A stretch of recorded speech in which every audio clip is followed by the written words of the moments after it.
ఆ గూడును పక్షిరాజు తన్నగానే ఈ పిల్లలు కీర్ కీర్ కీరని కింద పడుతుంటే మళ్ళీ ఈ పక్షిరాజు ఈగలు కదండి చాలా పెద్దగా ఉంటది, ఇలా జయ్యని వెళ్ళి ఆ రెక్కల మీద ఆ పిల్లల్ని పట్టుకుంటదట. అమ్మయ్య మా అమ్మ కాపాడింది అని చెప్పి అవి రెక్కల మీద కూర్చొని అవి ధైర్యం తెచ్చుకున్న లోపే మళ్ళా పైకెళ్ళి రెక్కలు మూసేసి రెండిటి మళ్ళీ వాటి కింద వదిలేస్తుందట. కింద వదిలేయగానే మళ్ళీ అయ్యో అయ్యో అయ్యో సత్యమి సత్యం అని చెప్పారు లోపు ఇది మళ్ళీ రివ్వన కిందికి వెళ్ళి మళ్ళీ రెక్కల మీద పెట్టుకుంటది, మళ్ళీ పైకి వెళ్తుంది, మళ్ళీ వదిలేస్తుంది. ఇట్లా ఒక 2, 3, 4 సార్లు పిల్లలు వదిలేసరికి 5వసారికి ఆ పిల్లలు తనను కాపాడుకోవడానికి రెక్కలను ఊపడం మొదలుపెట్టారు.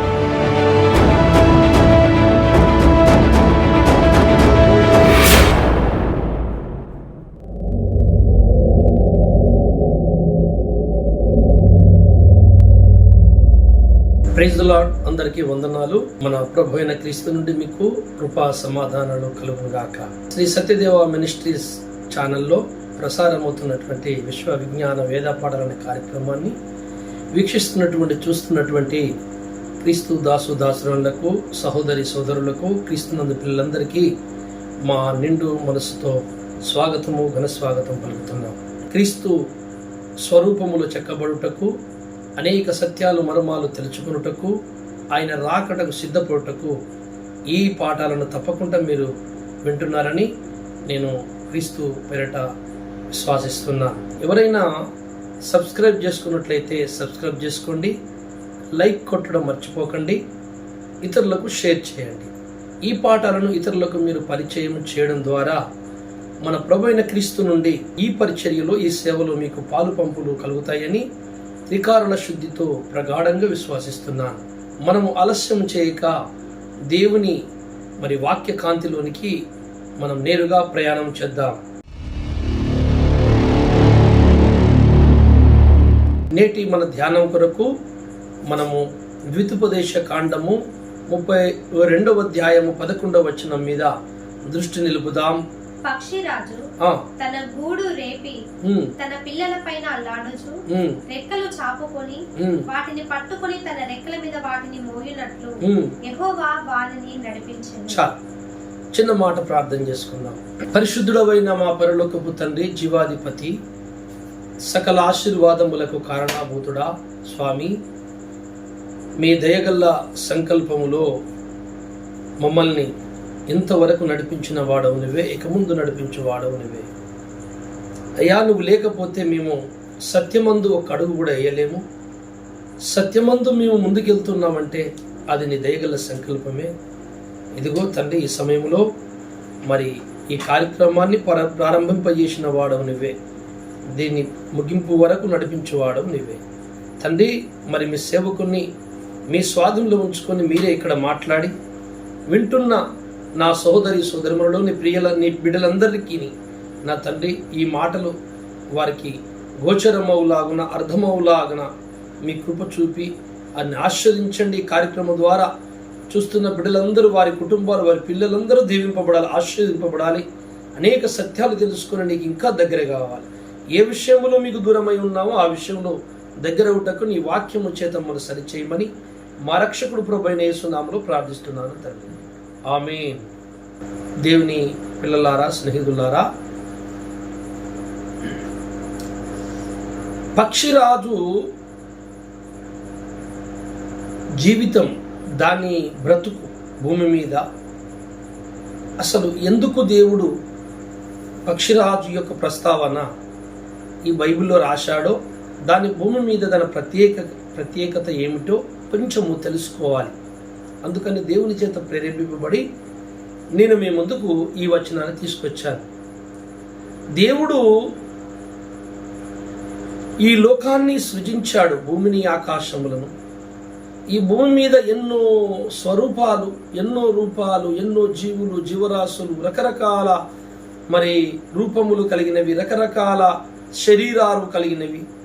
ఇక్కడ ఏవైతే సకలము ఈ భూమి మీద ఉన్నాయో అవన్నీ కూడా ఒక్కొక్కటి ఒక్కొక్క ఆధ్యాత్మిక ప్రపంచాన్ని వివరిస్తారు. సర్వ విశ్వము జగతికి సెంటర్లో ఉన్నదే భూలోకం. ఈ భూలోకము నుండి సకల విశ్వానికి కావలసిన మరి ఒక గొప్ప గొప్ప సంఘటనలు జరుగుతాయి ఈ భూమి మీదనే. అందుకే ఈ భూమి మీదే రక్షకుడు పుట్టాడు, ఈ భూమి మీదే దేవుడు గొప్ప కార్యాలు చేశాడు, ఈ భూమి మీద అసాధారణమైనటువంటి దేవుని గొప్ప కార్యాలు జరిగాయి. ఈ భూమి మీదనే దేవునికి సకల విశ్వాన్ని పరిపాలించబోతున్న ఒక పట్టపురాణి కూడా తయారవుతుంది. నిజంగా భూలోకము ఏమై ఉన్నదో మానవులకు అర్థము కావాలి. దేవులరా, భూమి గురించి తెలుసుకోలేకపోతున్నారు. మనకు తెలుసు, 19వ కీర్తనలో ఉంటుంది, ఈ సృష్టి అంతా కూడా, ఆకాశములు అందరి సమూహాలు కూడా ఆ దేవుని గురించిన వార్త రాత్రి పగలు ప్రకటిస్తున్నాయట, వాటికి భాష లేకుండానే. ఇదంతా మరో ప్రపంచం, ఒక చరిత్రను వివరిస్తుందన్న సంగతి మనం మర్చిపోతున్నాం. దేవుని యొక్క సృజనాత్మకమైన శక్తి, ఆయన బలమును, శక్తిని, ఆయన జ్ఞానమును, ఆయన శౌర్యమును, ఆయన వాత్సల్యమును, కృపను ఈ సృష్టి ప్రకటిస్తుంది. ఈ సృష్టిని చూడడము ద్వారా సకలము అర్థమవుతుంది దేవుని లక్షణాలు. ఈ విషయాన్ని తెలుసుకునే విషయంలో మానవుడు పతనమైపోయాడు. ఈరోజు ఎంతో సాధించాడు మానవుడు, ఎన్నో విలాసవంతమైనటువంటి గొప్ప గొప్ప గొప్ప సుఖములు అనుభవిస్తున్నాడు. ఎన్నో రాకెట్లు, ఏమిటా సైకిల్ మొదలుకొని విమానం వరకు, కుట్టు మిషన్ మొదలుకొని కంప్యూటర్ వరకు అనేకమైనటువంటి సాంకేతిక పరిజ్ఞానం, కంప్యూటర్లు, అనేకమైన కూర్చున్న చోటే సకలము అంత వర్తమానాన్ని వినేటట్టు పంపించేటట్టు సౌలతులు, ఏసీ, ఫ్యాన్లు, అయ్యా మనిషికి కావాల్సిన వాహనాలు, అన్ని సౌలతులను చేసుకుంటున్నాడు. ఇన్ని కనుక్కున్నాడు, ఇంత సాధించాడు మానవుడు. కానీ తన హృదయ అంతరంగములో ఏముందో, తను ఏమై ఉన్నాడో, తను ఏమవుతున్నాడో తెలుసుకోలేక తనకు తన్నే పతనము చేసుకుంటున్నాడు మానవుడు. తనను పతనము చేసుకునే విషయములో మానవుడు నిపుణుడైపోయాడు. మనము చాలా జాగ్రత్తగా ఆలోచించినట్లయితే ఈ భూమి మీద దేవుడు కొన్ని సంఘటనలు జరిగిస్తున్నాడు, కొన్ని జీవులతో దేవుణ్ణి స్వరూపాన్ని పోలుస్తున్నాడు. దేవుడు యూదా గోత్రపు సింహమై ఉన్నాడన్నాడు. అంటే సింహము భూమి మీద జంతువులలో రాజు. సింహము అడవిలో అది కింగ్, అది వెనకడుగు భయపడదు. అందుకే యేసు ప్రభుల వారిని సింహముతో పోల్చారు. చూసారా? అలాగే పక్షులలో ఈ భూమి మీద పక్షిరాజు ఒక రాజు, కింగ్. అందుకే యేసు ప్రభుని, మహాదేవుణ్ణి పక్షిరాజుతో పోల్చాడు. సింహానికి పుట్టిన పిల్లలు సింహాలే, పక్షిరాజుకు పుట్టిన పిల్లలు పక్షిరాజులే. అందుకే ఈ పక్షిరాజు యొక్క చరిత్ర మనం చాలా జాగ్రత్తగా ఆలోచించినట్లయితే ఇది ఒక గొప్ప విషయాన్ని దేవుడు మనకు తెలియపరుస్తున్నట్లరా. మనము చాలా జాగ్రత్తగా ఆలోచించినట్లయితే పక్షిరాజు ఈ భూమి మీద జంతువులలో సింహము రాజులాగా, మరి దేవుడు సృజించినట్టు ఆకాశమందు ఎగిరే పక్షులలో మరి పక్షిరాజే గొప్పది, రాజు అని ఆల్రెడీ పక్షిరాజే అంటున్నాం మనం. భూమి మీద దేవుడు సృజించినటువంటి జీవములలో జలములలో జలచరములు అంటారు. జలములో బతుకుతాయి, ఈ భూమి మీద బతుకవు. చేపలు జలములో బతికేటివి. జలచరములు అంటే జలములో బతికే జీవులు. భూచరములు అంటారు, భూచరములను చేశాడు దేవుడు. అవి భూమి మీద బ్రతుకుతాయి, జలములో బతకవు. ఇటు జలములో బతికి భూమి మీద బ్రతకనే జీవులు జలములోనే బతుకుతాయి, భూమి మీద బ్రతికే జీవులు జలములో బతకవు కనుక భూమి మీదే బ్రతుకుతాయి. కనుక భూమి మీదను జలములను రెండు చోట్ల బతికే జీవులు కూడా ఉన్నాయి. అవి ఉభయచరములు అంటారు. భూచరములు, జలచరములు. ఈ రెండిటిలో బతికేవిటి ఉభయచరములు. ఇవియుగాక ఆకాశమందు ఎగిరే పక్షులు, జీవులు రకరకాలు. అందులో పక్షిరాజు గురించి మనము కొంచెం తెలుసుకున్నాం. ఇక భూమి మీద సకల జీవాలను గురించినటువంటి చరిత్ర ఈ బైబిల్ చెప్తుంది, కానీ ఏ నరుడు ధ్యానించలేడు. అది అనంతమైన జ్ఞానము తెలుదా. ఆ జ్ఞానాన్ని మనం ధ్యానించాలంటే ఆ ప్రభు సహాయం చేయాలి తప్ప నీ వల్ల నా వల్ల కాదు. ఆ గొప్ప దేవునికి స్తుతి కలుగును గాక. మానవులు కేవలము తినడము, సంతోషంగా బ్రతకడం ఉంటేనే దేవుడు ఉన్నట్టు అనుకుంటున్నారు. కాదండి. ఈ లోకములో ఒక ప్రధానమైనటువంటి విషయము, మానవులకు తెలియని ఒక సంఘటన ఆ ప్రభు చెప్పుటకే ఈ లోకానికి వచ్చాడు. ఏం చెప్తున్నాడు? యేసు ప్రభుల వారు ఈ లోకానికి వచ్చి మానవుల కొరకు, మానవుల పాప పరిహారార్థ నిమిత్తమై ఆయన చేసిన యజ్ఞంలో ఉన్న సందేశం ఏంటంటే శ్రమ వెనకాల సంతోషం దాగి ఉంది, పోరాటము వెనకాల బహుమానము దాగి ఉంది. ఇది అతడి మనకు అందించిన సందేశం. ఈ విషయాన్ని నేను కొద్దిగా పక్షిరాజు ఒక చరిత్రలో మీకు చెప్తాను. పక్షిరాజు గురించి మనం చదువుకున్న ఈ ద్వితీయోపదేశకాండం 32:11లో దేవుడు తన ప్రజలను పక్షిరాజు నడిపించాడట. పక్షిరాజు ఏం చేస్తుందంటే నిండరా, అసలు ముందు పక్షిరాజు ఏం చేస్తుందంటే అది పిల్లలు పెట్టే ముందు గుడ్లు పెట్టాలి కదా, గుడ్లు అయినాకనే పిల్లలు. అది గుడ్లు పెట్టుకోవాలంటే గూడు కట్టుకోవాలి. పక్షిరాజు దగ్గర భూమి నుండి ఒక 10 కిలోమీటర్ల పై నుండి వెళ్ళినా సరే భూమి మీద వెళ్తున్న చిన్న పురుగుని కూడా స్పష్టంగా చూడగలదు. అంత పవర్ఫుల్ నేత్రాలు పక్షిరాజు. అది అక్కడి నుంచి చూసి భూమి మీద తన ఎర్రను ఆహారాన్ని అట్లా రివ్వుమని వచ్చి కొట్టుకొని వెళ్ళిపోతుంది మళ్ళీ ఆకాశానికి. అది చాలా పై ఎత్తున ప్రయాణం చేస్తుందండి పక్షిరాజు. అన్ని పక్షుల కంటే పైన ప్రయాణం చేస్తుంది పక్షిరాజు. ఇక అది ఎక్కువ శాతం ఎప్పుడన్నా ఆలాలే నిలబడాలనుకుంటే అది కింద స్థాయిలో నిలబడదు, పెద్ద పెద్ద కొండల మీద బండల మీద నిలబడుతుంది. ఇకపోతే అది తన గుడ్లు పెట్టుకోవాలి, పిల్లలు చేయాలి అనే సమయం వచ్చినప్పుడు ఆ పక్షిరాజు యొక్క గూడు చాలా ఎత్తైన స్థలములో కొండలపైనున్న వృక్షాల మీద, చాలా ఎత్తైన వృక్షాల మీద పెట్టుకుంటుంది. ఎత్తైన చోట పక్షిరాజు గూడు పెట్టుకుంటాడని ఎక్కడ ఉంటుంది? ఓబద్య గ్రంథము 1వ అధ్యాయము 3వ వచనాన్ని ఒకసారి చదవండి. అత్యున్నతమైన పర్వతముల మీద, అత్యున్నతమైన పర్వతముల మీద ఆసీనుడవై ఉండి కొండ సందులలో నివసించువాడా, నన్ను క్రిందికి పడద్రోయగలవాడెవడని అనుకొనువాడా, నీ హృదయపు గర్వము చేత నీవు మోసపోతివి. పక్షిరాజు గూడంత ఎత్తున నివాసము చేసుకుని నక్షత్రములలో నీవు దాన్ని కట్టినను అచ్చట నుండి నేను నిన్ను క్రింద పడవేయును. పక్షిరాజు గూడంత అంటే పక్షిరాజు చాలా ఎత్తులో పైన పెట్టుకుంటది గూడు అని బైబిల్ చెప్తుంది. అయితే ఇక్కడ రాయిన చరిత్ర ఏంటంటే మనుషులట పక్షిరాజులాగా ఎక్కడికో వెళ్ళి నివాసాలు ఏర్పరచుకుంటారట. చంద్రమండలానికి వెళ్ళిపోతాం, అక్కడ ప్లాటింగ్లు చేశారట, అక్కడ ప్లాట్లు కొనుక్కున్నారట చంద్రమండలం. వీడు చంద్రమండలంకి వెళ్ళి ఈ భూగర్భం మీద ఏమన్నా ప్రళయాలు జరిగితే మనం అక్కడికి వెళ్ళి సంసారం చేసి మళ్ళీ అక్కడ మనుషుల్ని కన్ని లోకాన్ని తయారు చేద్దామని. కొంతమంది ఏమో భూమిలో అండర్ గ్రౌండ్లో నివాసాలు ఏర్పరిచి తయారు చేసుకొని అక్కడ రూమ్స్ కట్టుకొని అండర్ గ్రౌండ్లో అక్కడ డ్రై ఫుడ్ని పెట్టుకుని అక్కడ ప్లాట్లు కొనుక్కుంటున్నారట. ఈ భూమి మీద ఏదో ప్రళయం రాబోతుంది, వచ్చినప్పుడు మనం లోనికి వెళ్ళి దాక్కుందాం, ప్రళయం అంతా చల్లగా అయినాక ఎలుకల్లాగా బయటకు వచ్చి మళ్ళీ భూమి మీద మనం పాపాన్ని నింపేద్దాం అని నువ్వు అనుకుంటున్నావు కదా. మనుషుల్లారా, మీరు అక్కడ దాకా చేరనివ్వను, నువ్వు అక్కడ దాకా వెళ్ళవు. దేవుడు సృష్టికర్త, ఆయనని తప్పించుకొని బ్రతుకుదాము, సృష్టి పొలయాన్ని తప్పించుకుందాము అనుకునే మనుషుల్లారా, ఇది మీ వలన అయ్యేది కాదు. దేవుడు మాటనే ఈ సృష్టి పెట్టింది. అదే ఇక్కడ మనం నేర్చుకోవలసిన పాఠం ఏంటంటే పక్షిరాజు ఎత్తున గూడు కడుతుంది. కట్టిన తర్వాత ఏం చేస్తుందట?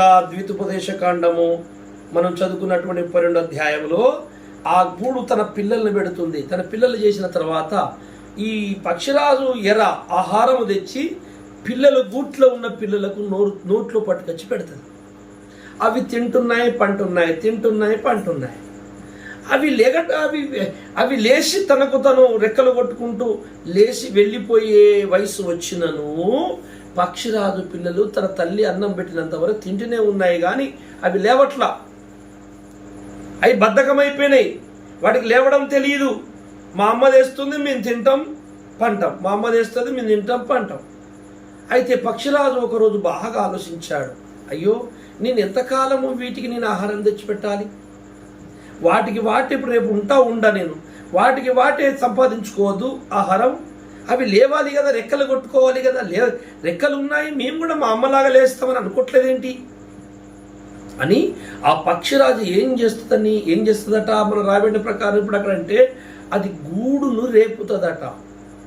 అంటే అంత దూరం వెళ్ళి పరిగెత్తుకుంటూ వచ్చి 2 కాళ్ళతో గూడుని తన్నేస్తుందట. ఆ గూడును పక్షిరాజు తన్నగానే ఈ పిల్లలు కీర్ కీర్ కీర్ అని కింద పడుతుంటే మళ్ళీ ఈ పక్షిరాజు ఈగలు కదండి చాలా పెద్దగా ఉంటుంది, ఇలా జయ్యని వెళ్ళి ఆ రెక్కల మీద ఆ పిల్లల్ని పట్టుకుంటుందట.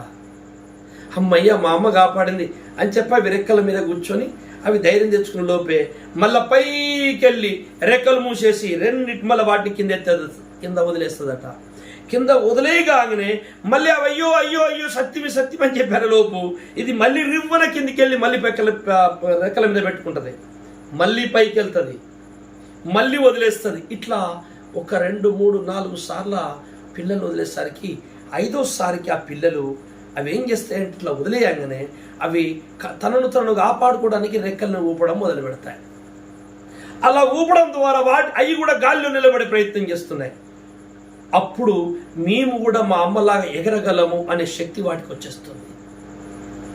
ఆ విధంగా దేవుడు మనుషులకు ట్రైనింగ్ ఇవ్వాలి.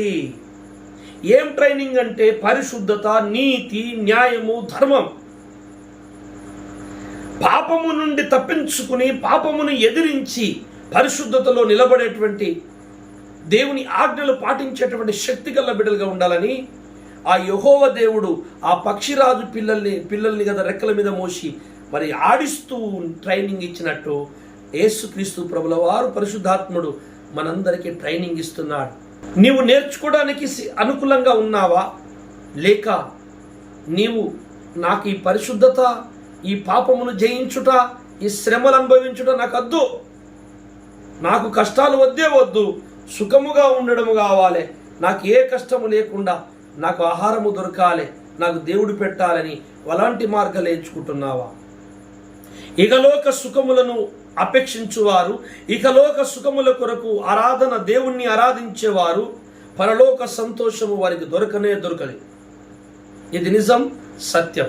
పరలోక భోగములు, సంతోషము, ఆనందము ఏ నరుడన్నా కావాలనుకుంటే భూమి మీద వాడు శ్రమలు ఎదుర్కోవాలి. ఆ శ్రమలు కూడా నీతి నిమిత్తమే కానీ పాపం చేస్తే వచ్చిన శ్రమలు కాదు. ఈ శ్రమలే ట్రైనింగు.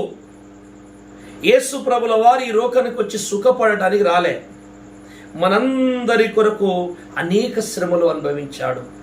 అనరాని మాటలు అన్నారు, పడ్డాడు, తిట్టారు, అపహాసించారు, మీద ఉంచారు, పడ్డాడు, నిందలు అపనిందలు మోశాడు, కొరడాలతో కొట్టి చీల్చారు, శీలలతో కొట్టి మురలతో కొట్టి సిలువకేశారు.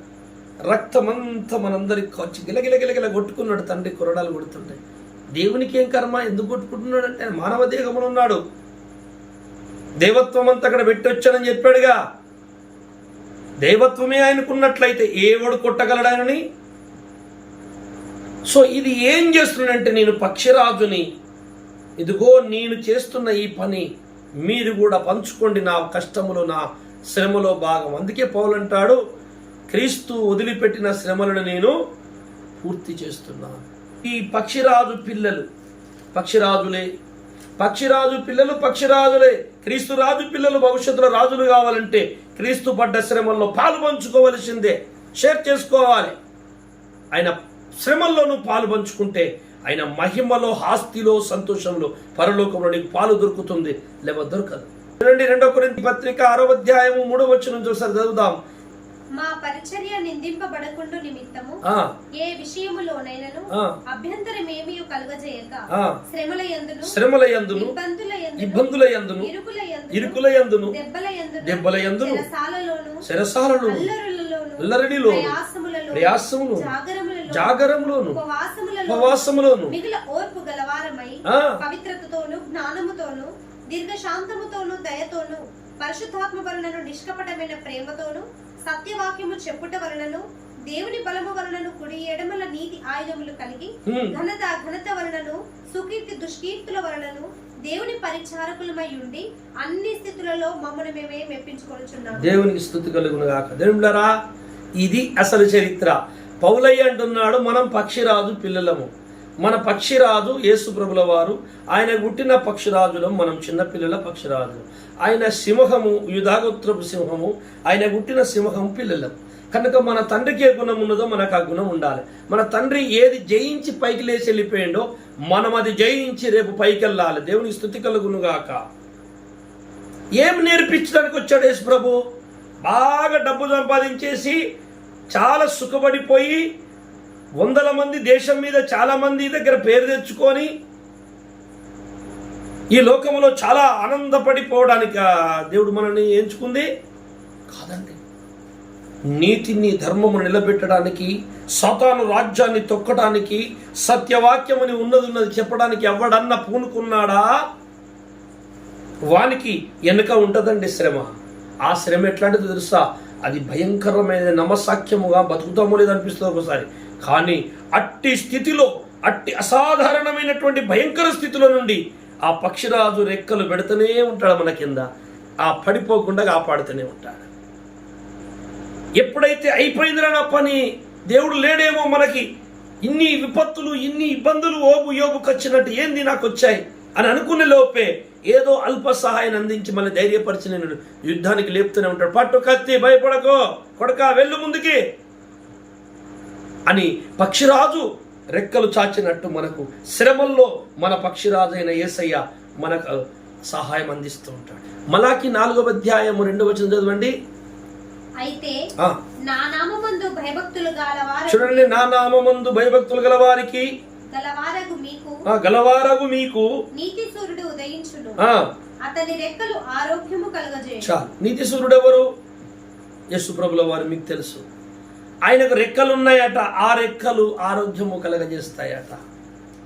స్నేహితులారా, ఈ శ్రమల్లో ఇబ్బందులు మనకు ఎదురు కాకపోతే, వాటిని మనం ఎదుర్కోకపోతే, వాటిని ఎదుర్కొంటూ మనము దేవుని మీద విశ్వాసముతోని ముందుకు సాగపోతే యేసు ప్రభు ఆనందములో ఆయన ఇయ్యబోతున్న బహుమానం మనకు దొరకదు. శ్రమ వెనకాల సంతోషము దాగి ఉంది. శ్రమ పడకుండా సంతోషాన్ని అందుకోలేవు.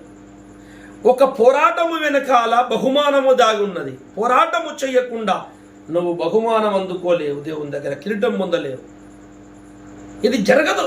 నువ్వు ఇక్కడ సుఖపడతా అక్కడ సుఖపడతా అంటే అది బైబిల్కు కానే కాదు, విరుద్ధం. జరగదు అది. అందుకే శ్రమ పడేవాడు ఎప్పుడు ఏమరా, శ్రమలను అనుకూలమైనవి అతనికి ఏర్పరచబడతా ఉంటాయి. అతడు ఒక చోట స్థిరమైపోయి డబ్బు పోజేసుకొని సుఖపడడానికి ఎప్పుడు ప్రయత్నించాడు. సువార్త కొరకు దాన్ని వెదజల్లుతాడు కనుక అతని దగ్గర ఎప్పటికీ ఉండే, ఎంత వచ్చినా ఉండే, అట్లొస్తూనే ఉంటాయి, పోతూనే ఉంటాయి. కానీ అతనికి ఆ పని కొరకు వ్యతిరేకత, శ్రమ, బాధ వస్తూనే ఉంటుంది. అందుకని పక్షిరాజు రెక్కలు లాగా నిన్ను, ఆయన రెక్కల మీద పక్షిరాజు తన పిల్లల్ని మోసినట్టు నిన్ను ఆ ప్రభు శ్రమల్లోనూ బాధల్లోనూ మోస్తాడు. 103వ కీర్తన ఒకసారి చదువుకుందాం. 103వ కీర్తన 5వ వచనాన్ని ఒకసారి చదువుకుందాం. పక్షిరాజు యవనము వలె నీ యవనము క్రొత్తదగుచుండునట్లు మేలుతో నీ హృదయమును తృప్తిపరచుచున్నాడు. చాలు. పక్షిరాజు యవనము వలె నీ యవనము క్రొత్తదగునట్లు అంటే పక్షిరాజు యవనము క్రొత్తమవుతుందా? పక్షిరాజుతో యేసుప్రభుని పక్షిరాజుతో పోల్చిండు అంటే ఏదో ఒక చరిత్ర ఉంటుంది. నేను అందుకే అన్నాను, ఈ భూమి మీద సకల ప్రాణులు, సకల స్వరూపాలు మరో ఆధ్యాత్మిక ప్రపంచాన్ని వివరిస్తాది. కానీ దాన్ని అర్థం చేసుకుని జీర్ణించుకునే శక్తి మానవునికి లేదు. అర్గోచరుడు, పరత్పరుడు, మానవుని మెదస్కొందని మహాదేవుడు మన జ్ఞానానికి రందుతాడు. అయితే పరిశుద్ధాత్మ దేవుడు మాత్రము ఆయన ఇష్టపడితే నీకు కొంతనన్నా అందిస్తాడు, ఆయనకు అనుకూలంగా ఉంటే. అందుకే మహామర్మం అంతా భూలోకంలోనే ఉంది. సకల విశ్వమౌర మర్మాలన్నీ, మనము చూడని కోట్ల కోట్ల కోట్ల కోట్ల దేవదూతుల లోకాల మర్మాలన్నీ, మహిమలన్నీ, భవిష్యత్తు ప్రణాళిక ఈ భూమి మీదనే కనబడుతుంది. ఈ భూమి సెంటర్ పాయింట్ అన్నిటికీ, సర్వ జగత్తుని వివరించేటి అన్ని ఈ భూమి మీదనే ఉన్నాయి. కానీ మానవుని స్వార్థమే గ్రహించలేకపోతుంది కదా. అందుకే మనం చాలా జాగ్రత్తగా ఆలోచించినట్లయితే శ్రమ వెనకాల సంతోషము దాగుందన్న మాట నేను వాడుతున్నానే. చూడండి, ఈ పక్షిరాజుకి భూమి మీద ఒకటి జరుగుతుంది, అది ఏదో గొప్ప పాఠాన్ని వివరిస్తబోతుంది. అందుకే పక్షిరాజు జీవితంలో దేవుడు ఒక అసాధారణమైనటువంటి కార్యాన్ని పెట్టాడు. అది భవిష్యత్తులో ఆధ్యాత్మిక ప్రపంచంలో నా బిడ్డలు వివరించుకోవాలని ఆ దేవుడు సృజించినప్పుడే ఆ లక్షణం దానికి పెట్టాడు. పక్షిరాజులు ఏం చేస్తాయట, వాటి యొక్క బలము, శక్తి, యవ్వనము నూతనమవుతుందట.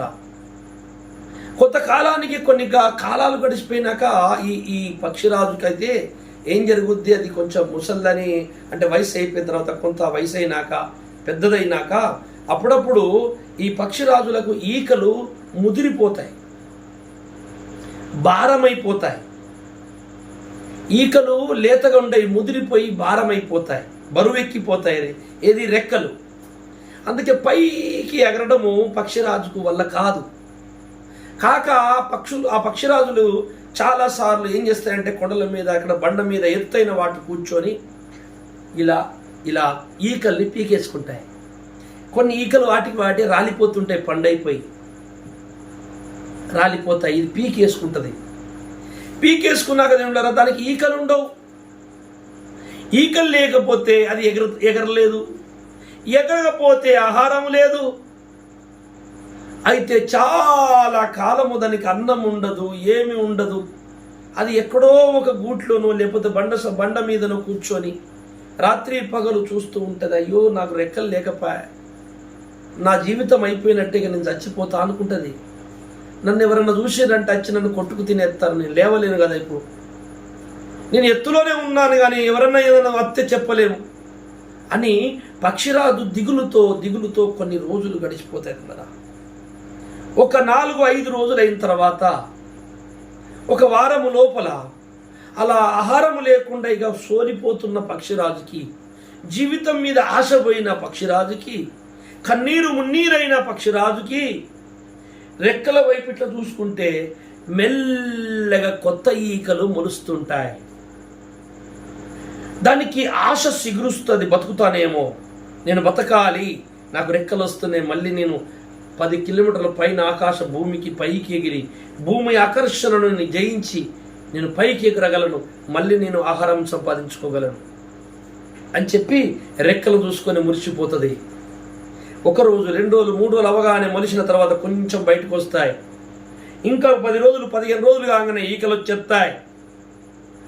అవి మెల్లగా లేవడం మొదలు పెడుతుంది. అంటే దాని యవ్వనం ఏమవుతుంది, మళ్ళీ కొత్తదవుతుంది.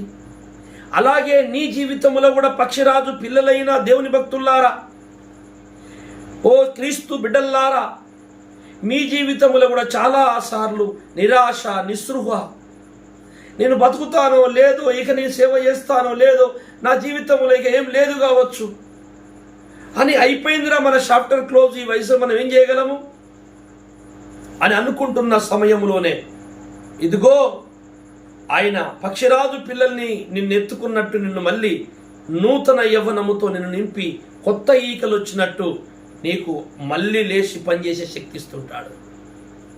వాక్యమే నీకు బలం, వాక్యము నీకు జీవం పోస్తుంది, వాక్యము నిన్ను బలపరుస్తుంది, వాక్యము నిన్ను ఎత్తుకుంటుంది, వాక్యము నీ జీవితాన్ని మారుస్తుంది, వాక్యము నీ బ్రతుకుని ప్రకాశింపజేస్తుంది. బైబిల్ చదవండి, బైబిల్ చదివిన వాని బ్రతుకు మారిపోతుంది, బైబిల్ చదివిన వాని జీవితమే చేంజ్ అయిపోతుంది. వాడు మోషే ముఖము ప్రకాశించినట్టు అంతరంగం ప్రకాశిస్తుంటుంది. బైబిల్ చదవండి కదా. వాక్యం పక్షిరాజు, వాక్యం అంటే వాక్యమే పక్షిరాజు. అందుకే నీలో నిరాశ వచ్చినప్పుడు, నీకు దుఃఖం వచ్చినప్పుడు, అయిపోయిందిరా నా జీవితం అనుకున్నప్పుడు నువ్వు బైబిల్ తెరిచి వాక్యం చదువు. పక్షిరాజుకు ఈక మూసుకుంటే, చిన్న ఈక మూలవంగానే అమ్మయ్యా నేను బ్రతకాలరా, బ్రతుకుతాను అని ఎంత ధైర్యం వస్తుందో, ఈ వాక్యం చదివినప్పట్ల నీకు అదే ధైర్యం వస్తుంది. నేను బ్రతుకుతాను, నాకేం కాదు, నా దేవుడు వాడుకుంటాడు నన్ను. కష్టాలు వస్తాయి పోతాయి. ఇలా గెలుస్తూ ఒకనాడు నువ్వు దేవుని దగ్గరికి చేరుకున్నప్పుడు బహుమానమును దేవుని దగ్గర పుచ్చుకుంటావు. అందుకే శ్రమ వెనకాల సంతోషము దాగుంది, శాశ్వత సంతోషం పరలోకంలో నీ కొరకు. పోరాటము వెనకాల బహుమానం ఉన్నది, అదే జీవకిరీటము పరలోకములో నీ కొరకు.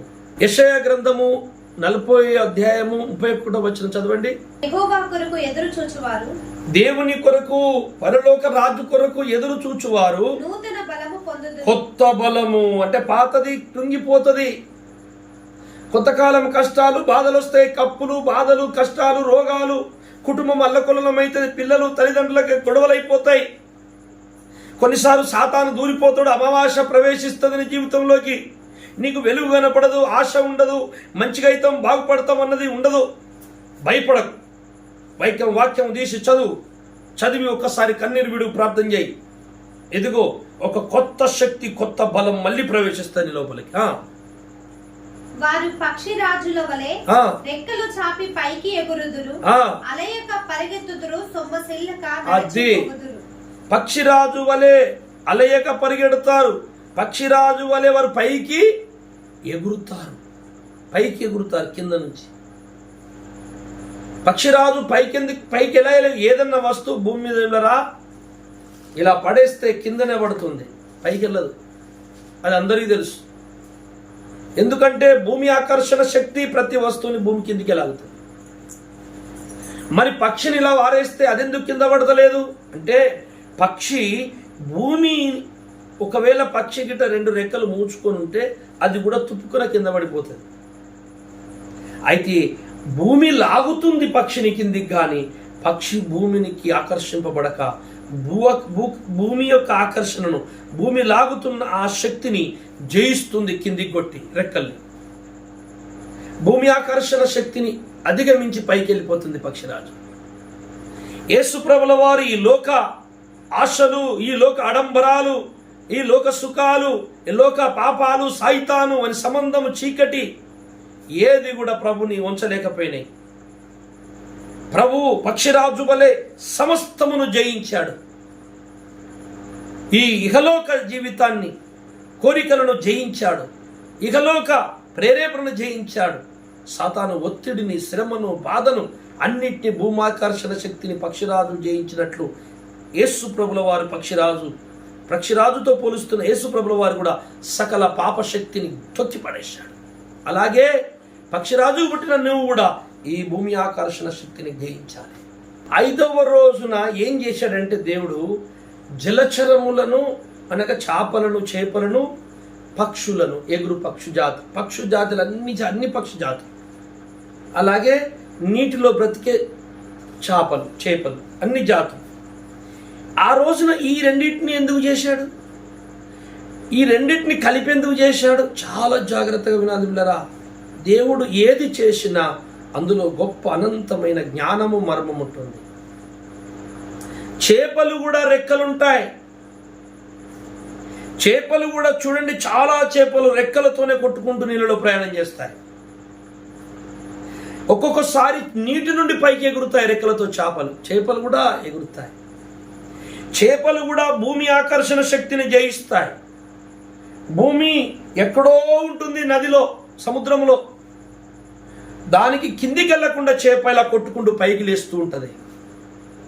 అదే లక్షణము పక్షులకు ఉంటుంది. పక్షులు కూడా భూమి ఆకర్షణ శక్తిని గెలిచి పైకి వెళ్తూ ఉంటాయి. అందుకే ఈ భూమి ఆకర్షణ శక్తిని అధిగమించి కిందికి తొక్కి దాన్ని గెలిచి పైకి లేసే జీవులు ఏవైతున్నాయో అవి ఒకేసారి సృజింపబడ్డాయి. అవే జలచరములు, పక్షులు. అందుకే పక్షిరాజుతో యేసుప్రభు పోల్చుకొని మనని పక్షిరాజు పిల్లలుగా ఎందుకు పెడుతున్నాడంటే, మనము కూడా ఈ పాప లోకాన్ని జయించాలి. ఈ పాప ఆకర్షణను జయించి పక్షిరాజు వలె పైకెళ్ళాలి.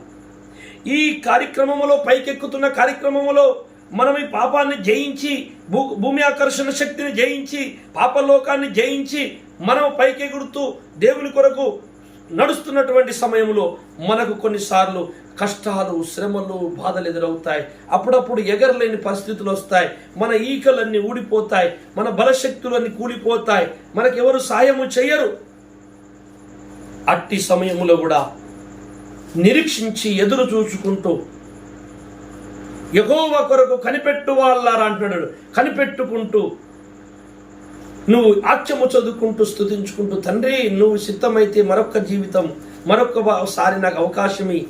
సంసోను అడిగాడు, తండ్రి నేను పాపం చేశాను నిజమే, కానీ నీ నామాన్ని మాత్రం గణపరచాలి. నా బతుకులో ఒక చిన్న సహాయం చేయండి, దండం పెడతా. ఇదిగో ఈ ఫిలిప్తులందరూ నన్ను కట్టేశారు, ఒక్కసారి నన్ను మళ్ళా నాకు అభిషేకం ఇవ్వండి, నీ బలం ఇవ్వండి. ఒక్కసారి అడిగిండు, మనసు పూర్తిగా అడిగిండు సంసోను, చలో తీసుకో అన్నాడు. అక్కడ ఉన్నటువంటి మందిరము ఆవరణములో ఉన్నటువంటి ఆ 2 స్తంభాలకు కట్టేశాడు. ఆ స్తంభాలు ఆ మందిరాన్ని పునాదులకి ఆధారమట. అవి 2 ఇరగొట్టేశాడు. అలాగన దేవుడారా, ఈరోజు క్రీస్తులో ఎదురు చూసుకుంటూ నువ్వు కూడా, తండ్రి నీ కొరకు బ్రతుకుతాను, నాకొక్కసారి నన్ను లేపనెత్తు, ఈ చీకటి నుంచి పైకి లేపటి, ఈ శ్రమ నుంచి నన్ను తప్పించు అని నువ్వు అడిగితే నీకు అదే బలము సంసోనుకు వచ్చిన బలమే పక్షిరాజు కొత్త ఈకల వలె మళ్ళీ నీకు వస్తాయి. నీలో ఆశ సిగురిస్తుంది, కొత్తగా కొత్త సిగురు మొదలవుతుంది. ఎఫెసీ పత్రిక 6:12లో మనం ఇక్కడ చాలా చక్కగా చదువుకోవాలి. మనం పోరాటం చేయుచున్నది దేనిపైన అన్నది ఇక్కడ తెలుస్తుందా? మనము పోరాడున్నది శరీరులతో కాదు, ప్రధానులతోను, అధికారులతోను, ప్రస్తుత అంధకార సంబంధులకు లోక నాగులతోను, ఆకాశ మండలమందున్న దురాత్మల సమూహములతోను పోరాడు. చాలు. అందుకే పక్షిరాజుతో పోల్చాడు. పక్షిరాజు పిల్లలైన పక్షిరాజు పిల్లల్లారా, మనం పోరాడుతుంది భూమి మీద శత్రువులే కాదు, ఆకాశ మండలమందున్న శత్రువులు, అంటే పైకి కూడా ఎగరాలి. ప్రార్థనతో, బలమైన విశ్వాసముతో ఆకాశ మండలమందు ఎగురుతూ మనుషులను నాశనం చేస్తున్న అంధకార శక్తుల మీద యుద్ధం చేయాలి. విశ్వాస బలముతో వెళ్ళి కొట్టి రావాలి. ఆకాశ మండలము వెళ్ళి, ఇటు భూమి మీద మనకు శత్రువులు ఉన్నారు, ఆకాశ మండలమందు శత్రువులు ఉన్నారు. వీళ్ళందరినీ జయించుటకు మన రాజు పక్షిరాజు మనకు బలమిస్తున్నాడు. విశ్వాసం, సువార్త, వాక్యము, ప్రార్థన, అనేకమైనటువంటి ఆధ్యాత్మిక ఆయుధాలతో మనము పోరాటం చేస్తున్నాం. సహనము, నిరీక్షణ, పట్టుదల, శ్రమని ఓర్చుకొనుట, అన్నిటికంటే ముఖ్యమైనది, బలమైనది తొందరపాటు ఉండకూడదు. శ్రమను ఓర్చుకోవాలి. చాలా ప్రాముఖ్యమైన 2 అండి. శ్రమను ఓర్చుకొనుట, సహనము కలిగి ఉండుట.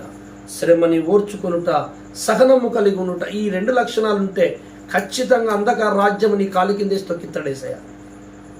పైకి ఎగరాలే. మన విశ్వాసం గల ప్రార్థనతో కళ్ళు మూసుకొని, భూమి మీదనే ఉంటుంది శరీరం, కానీ మన ఆత్మ, మన మనసు ఆకాశ మండలం ఉన్న దురాత్మలని తునాతునకలు సంహరించి మళ్ళీ ఇంట్లో కింద కూర్చోవాలి. నేను రోజు పొద్దుగల ప్రార్థన చేస్తా 5 గంటలకి. ఆకాశ మండలం ఉన్న దురాత్మని కూడా సంహరించుతాని, అన్ని నాశనం చేస్తున్నాను యేసునామములని నేను అక్కడికి కూడా వెళ్ళేస్తా. నా మనస్సు, నా విశ్వాసపు బలము అంత విశ్వం తిరిగి రావాలి. నువ్వు కూడా అలా చేయగలవు, అందరూ చేయగలరు.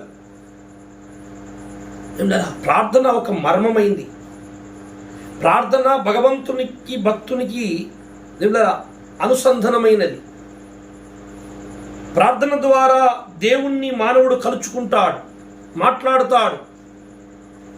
అది దేవునితో సంయోగము చెందుట. ప్రార్థన అంటేనే దేవునితో సంయోగము, కలుచుకొనుట.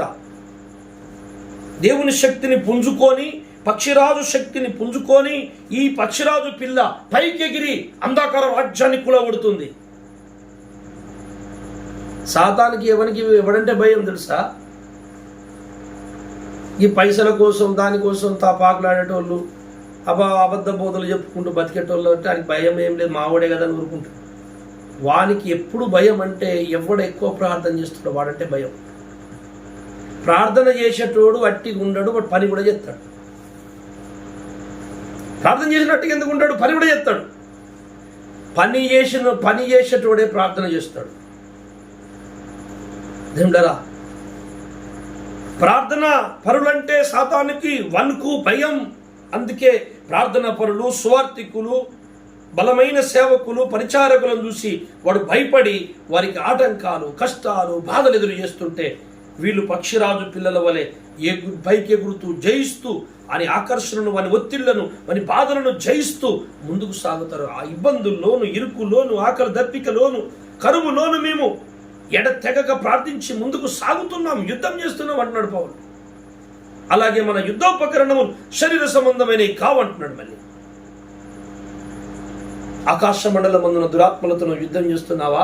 మరి ఎవరు చేస్తారండి చెప్పండి? దేవుడు యేసుప్రభువు చేస్తానండి చెప్పిండే బైబిల్ ఎక్కడన్నా? లేదే. సాతానుని మీ కాళ్ళ కింద శీఘ్రముగా చితక తొక్కిస్తానన్నాడు. ఆ రోమా 16:20 కదా. నేను తొక్కిస్తానన్నాడు కదా. మరి నీతో తొక్కిస్తాను, నువ్వు తొక్కురా బాబు అంటే ఇక నాకు అక్కర్లేదంతా దేవుడు చూసుకుంటాడండి. మనం ప్రార్థించేద్దాం, ఏమన్నా అత్తే తిందాం కానీ మనతోనే వద్దండి, దేవుడు చూసుకుంటాడులే అంటే కుదురుతుందా? శ్రమ పడని వాడు ఏది సాధించలేడు. బహుమానం పరిగెత్తని వానికి బహుమానము దొరకది. శ్రమని ఎదుర్కొంటేనే, కష్టపడితేనే సంతోషం ఉంటుంది దాని వెనకాల. అదే శాశ్వతమైన సంతోషం. సాతానుని మీద యుద్ధము చేసేదే సంఘం సంఘం సంఘం. 1,00,000 సార్లు చెప్తాను ఈ మాట. దేవుని పిల్లలు, పక్షిరాజు పిల్లలు సాతాను రాజ్యాన్ని తొక్కాలని ప్రభు మనకు నేర్పించిపోయాడు. వెనకాల ఉన్నాడు, సాయం చేస్తున్నాడు, లోపల ఉన్నాడు పరిశుద్ధాత్ముడు. ఇప్పుడు చదివినటువంటి ఎపిసోడ్ 4వ అధ్యాయం 10వ వచనం చదవమ్మా ఒకసారి. దిగినవాడు అనగా ఆకాశము నుండి కిందికి దిగినవాడు తనే సమస్తము నింపునట్లు మళ్ళీ ఆకాశ మండలం అన్నిటికంటే ఆరోహణ అంటే జయించి వెళ్ళిపోయాడు. జయించి వెళ్ళిపోయాడు. మిమ్మల్ని జయించమంటున్నాడు, మనల్ని జయించమంటున్నాడు. ఇప్పుడు మనము జయించలేము, మనకు శక్తి లేదనే తెలుసు. అందుకే సత్యస్వరూపుడు పరిశుద్ధాత్మని పంపాడు. ఆయన సహాయంతో మనం గెలవాలి. ఆయన గెలిచి పైకి వెళ్ళినట్టే మనము గెలిచి పరలోకం చేరుకోబోతున్నాం. అందుకే అపోస్తల కార్యంలో ఉంటుంది, మనము అనేక శ్రమలను అనుభవించిన పిమ్మట పరలోక రాజ్యము చేరేదాము. ఆహా, ఎంత గొప్ప మాట అండి. అనేక అనుభవాలు, శ్రమ అనుభవాలు సంపూర్ణం చేసుకుంటూ 6,000 సంవత్సరాల మానవ చరిత్రలో భక్తులందరూ చేసిన ఈ సంపూర్ణత అంతా ఒక చోటకి ముద్దయి, అదే వధువు సంఘమై కోటాను కోట్ల దేవదూతల లోకాలలో అమ్మా నువ్వు ధన్యురాలు తల్లి అని అనిపించుకోబోతుంది వధువు సంఘం. అట్లా కోట్ల మంది కన్యకల ముందు, ఉపపత్నులు ముందు, కోట్లాది కోట్ల లోకాల ముందు నీకు ఆహా పూలమాల వేసి నిన్ను పట్టపు రాణిగా ముద్దు పెట్టుకొని తన పక్కన కూర్చోబెట్టుకోబోతున్నాడు ఈ సృష్టికర్తవైన మన యేసయ్య. నువ్వు ధన్యురాలు తండ్రిని పొగుడుతారు లోకాలన్నీ. అనేకులు పతివ్రత ధర్మం అనుసరించి ఒక్క భర్త వ్రతం పట్టుకున్నారు ఆ లోకాలన్నీ. కానీ వాళ్ళకి ఆ సింహాసనము పక్కన కూర్చున్న అధికారము, ఆ గొప్ప అవకాశం దొరకలే. ఇదిగో ఈ భూలోకపు, ఎందుకంటే ముందే చెప్పాను, సర్వ జగత్తుని వివరించేదే భూలోకం. భూలోకములో తయారైన ఈ నల్ల పిల్ల, పాపముల నుంచి వచ్చిన పిల్ల, ఈ అమ్మాయి రారాజుని ఆకర్షించింది. పక్షిరాజు కడుపులోకి వెళ్ళిపుట్టింది, పక్షిరాజు పిల్లలైనారు. సమస్త ఆకర్షణను, సమస్త ప్రేరేపణను, దయ్యము ప్రేరేపణ జయించి దేవుని కవులికి చేరుకుంటుంది ఈ అమ్మాయి. అందులో నువ్వున్నావా? ఏది శాశ్వతంగా దేవుళ్ళగా కొంతకాలానికి యేసుప్రభు రాబోతున్నాడు, దగ్గరలో ఉన్నాడు, ద్వారం యొద్దనే ఉన్నాడు. భూమి మీద పొలం కాడికి ఎల్లుటకు కర్ర పట్టుకుని నిలబడ్డాడు. భూమి అనే పొలం మీద అడుగు పెట్టడమే లేటు. త్వరలో సంభవించబోతున్నాయి. అబద్ధ క్రీస్తు రాబోతున్నాడు. అప్పుడు తెలుస్తుంది క్రైస్తవుల్ని పిండుతా ఉంటే నిజ క్రైస్తవులు ఎవరో. నా గొర్రెలు నా స్వరం వినును. ఇగో ఇప్పటి నుంచి ఈ స్వరం గుర్తుపట్టిన వాళ్ళే ఆ అబద్ధ క్రీస్తుని గుర్తుపడతారే. నువ్వు నాకు అవసరం లేదు వెళ్ళిపో అంటారు, ముద్ర వేసుకోరు. అయితే ఈ స్వరం ఇప్పటి నుంచి సత్యబోధన వినని వాళ్ళు, సత్యస్వరాన్ని గుర్తుపట్టని వాళ్ళు, ఈ సత్యస్వరాన్ని గుర్తుపట్టని వారు అంతని అబద్ధ క్రీస్తు ముద్ర వేసుకుంటారు. అందుకే ఈ ఛానల్లో ప్రసారం అవుతున్న దీనికి నేను పేరు పెట్టాను. దేవుడు చెప్తే విశ్వ విజ్ఞాన వేద పాఠాలు. భూలోక వేద పాఠాలు కావివి, భూలోక మనుషుల జ్ఞానంలో పుట్టిన పాఠాలు కావివి. విశ్వాన్ని వివరించే వేద పాఠము, దైవ పాఠము, అవే మనం నేర్చుకోవాలి. అందుకనే మీ అందరితో నేను మనం చేసుకుంటాను. మనందరము పక్షిరాజు మన యేసు, ఆయన పిల్లలము.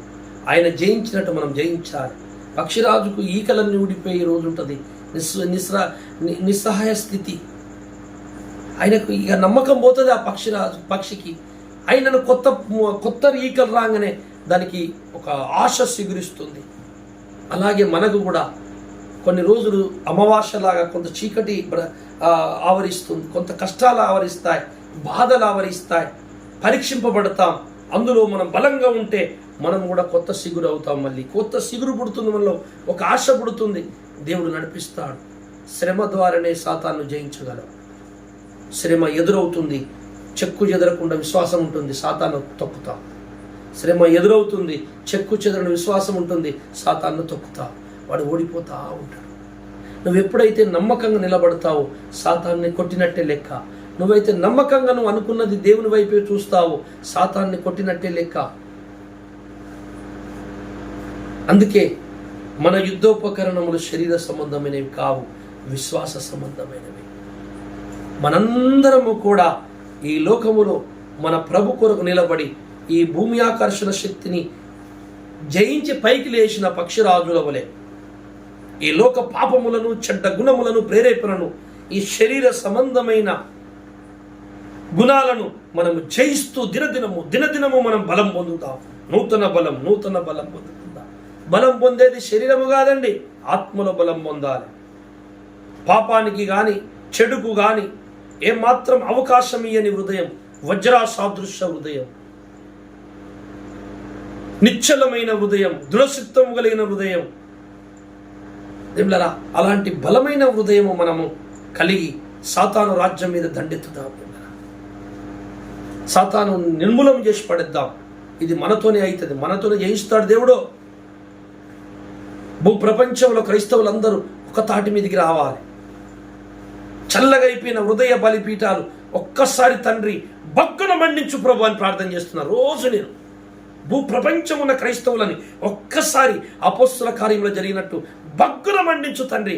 బగబగబగను లేచి వాళ్ళు ప్రార్థిస్తుంటే అంధకార రాజ్యము తునకలైపోవాలి.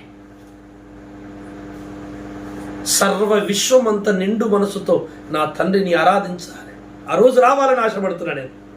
నా తండ్రి యుగ యుగాలు, తరతరాలు, ఎన్నో కాలం నుండి, కోట్లాది సంవత్సరాల నుంచి దుఃఖపడుతూనే ఉన్నాడు. తన సొమ్మును తిని, తన సృష్టి అయి ఉండి తనకు వ్యతిరేకంగా తిరుగుతుంటే సాతాను చేసేది ఓర్చుకుంటూ నిలబడ్డాడు. ఇంకెంతకాలమో ఏడవాలి నా తండ్రి? భూలోక కన్యక లేవాలి. ఇప్పుడు భూలోక వీరులే చేయాలి పని, ఎవరితో కాదు. ఇది మనమే యేసు రక్తంలో పుట్టినాం, యేసయ్య గాయంలో పుట్టినాం, పక్షి రాజుకు పుట్టినాం, సింహానికి పుట్టినాం. లేవాలి మనం. లేస్తే మన తండ్రి సంతోషపెట్టచ్చు. సృష్టికర్త సంతోషంగా ఉంటే సృష్టి అంతా సంతోషంగా ఉంటుంది.